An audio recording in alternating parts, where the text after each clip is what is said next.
Welcome to the Plato Paradigm, a paradigm shift in reading Plato's dialogues. Episode 194, IO 541b to c. It's true that Socrates asks leading questions which make IO think about things which he hadn't been thinking about consciously, but it is Io's problem if he agrees with Socrates' questions. It is Socrates who connected the man, specifically, with being a strategos, as opposed to the slave or the leader or the woman. It is specifically the man who is strategos. And this is important because Socrates and Io have agreed that he doesn't know how to speak like a slave or a leader or a woman. This has been shown by the content, the subject matter of the techne that those types of people have, which is all very arbitrary. These are connections that Socrates had made in his questions, but it's Io's fault that he has agreed with them. Now, for some reason, Socrates has connected the man with the techne of the general, the strategike techne. And as a last result, since he's run out of techne, Io insists that he is a general. He's now not just saying that he knows how to speak like a man, he knows how to speak like a general because he is a general. He has the techne of the general, which means, as far as he's concerned, that he has the techne of the rhapsode as well, because they are the same thing. This doesn't prevent him from denying that a strategos is also a rhapsode. According to the argument, if they have the same techne, it follows necessarily that any strategos must be a rhapsodos as well. But Io denies this. Why does he deny it? Because it is a fact that strategoi are not known for being rhapsodes. Generals actually have something far better to do. They have to manage armies.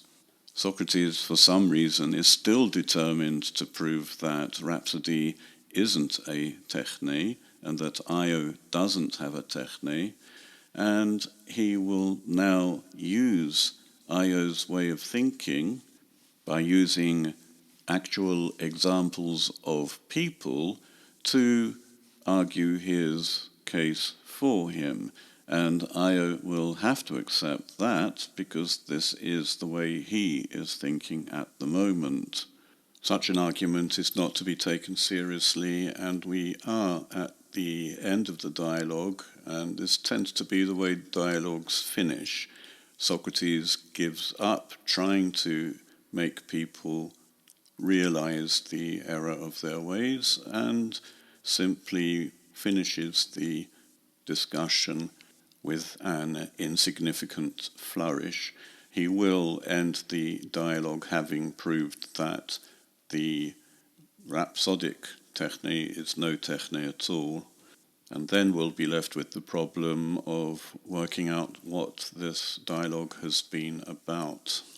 First of all, Socrates establishes once more that Io still thinks that he is a strategos just because he is a rhapsodos, despite Io himself disagreeing that a strategos is also a rhapsodos.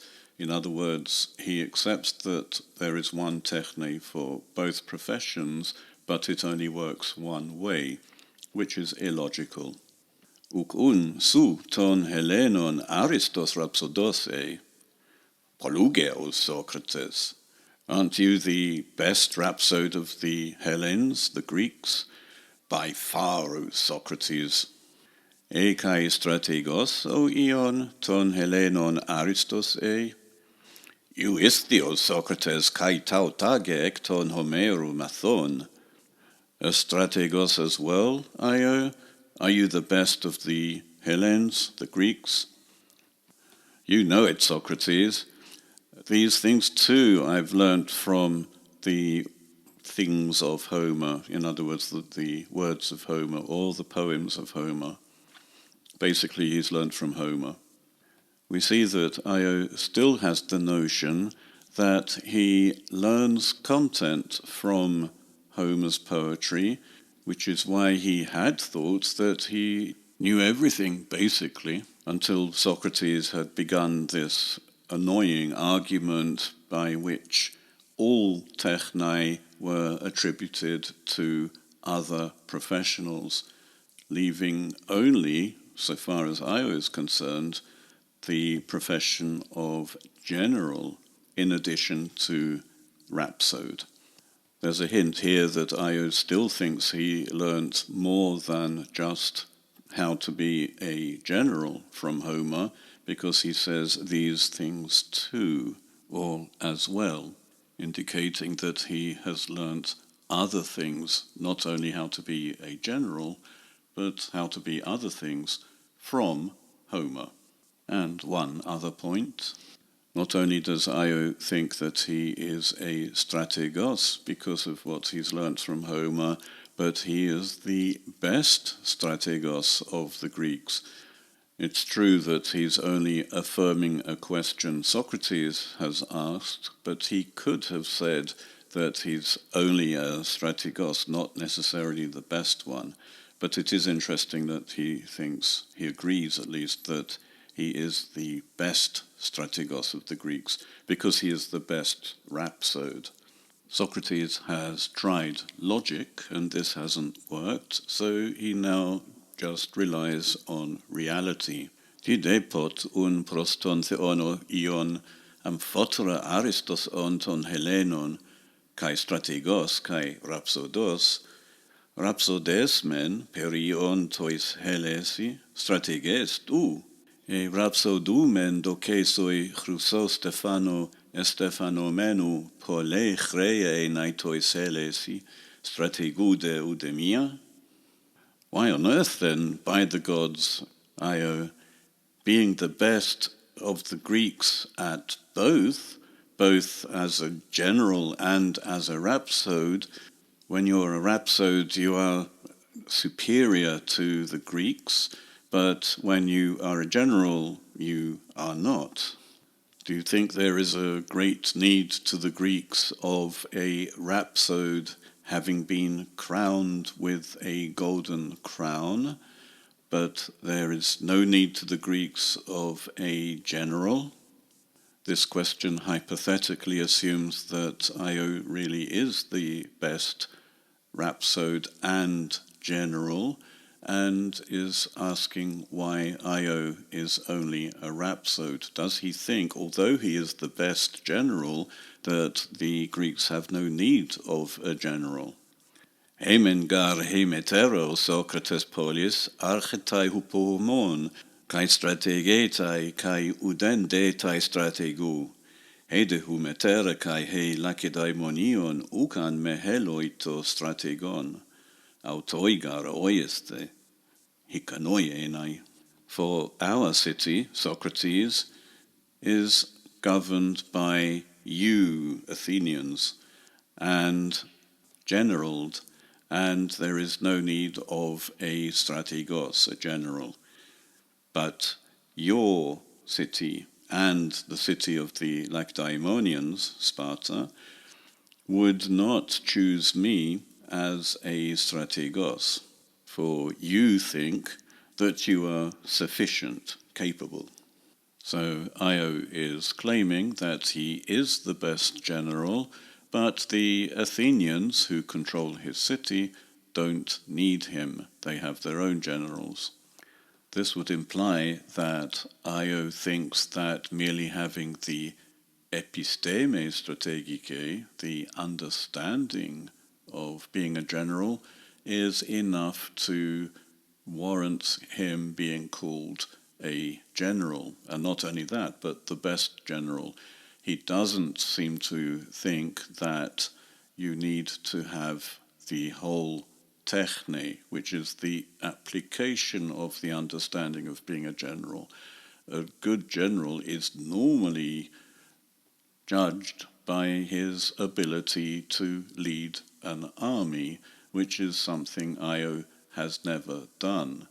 To be fair to Io, he could say that he does actually apply his understanding of a general in Rhapsody. He talks the way a general would. The only problem here is that the words any of the generals in the Iliad or Odyssey say, any of those words, are composed by poets. As far as he's concerned, it's Homer. The understanding of generalship is arguably judged by the general's ability to lead an army, and failing that, by what the general says, which is where Homer comes in. Homer is the one who provides the words. How exactly does Io convey the understanding of the general simply in the way he conveys the words of Homer? He induces in his audience fear, pity, joy, that sort of thing, which are human emotions, but they are not directly connected to any particular techne, other than the rhapsodic techne, which, as I argue, is what the techne of Rhapsody is all about, how to affect the audience, as indeed Io himself has mentioned earlier in this dialogue. The rhapsode is happy when his audience is sad, but the rhapsode is sad when his audience is laughing at him. Well, perhaps I'm reading too much into this, and Io is simply saying, I am the best general if it weren't for the Athenians. The Athenians simply don't choose me to be a general. Socrates doesn't argue this point philosophically, although he should have done if he were doing simply philosophy, and this is what he says: O beltiste ion, apollodoron ugignoskes ton kysikenon, boion touton. O best one, Io, don't you know Apollodorus of Kyzikos? And this is how Socrates begins a list of foreign people who are actually generals in the service of Athens. This isn't a philosophical argument, and it simply browbeats Io into submission, and eventually he will agree that he doesn't have the techne of the general.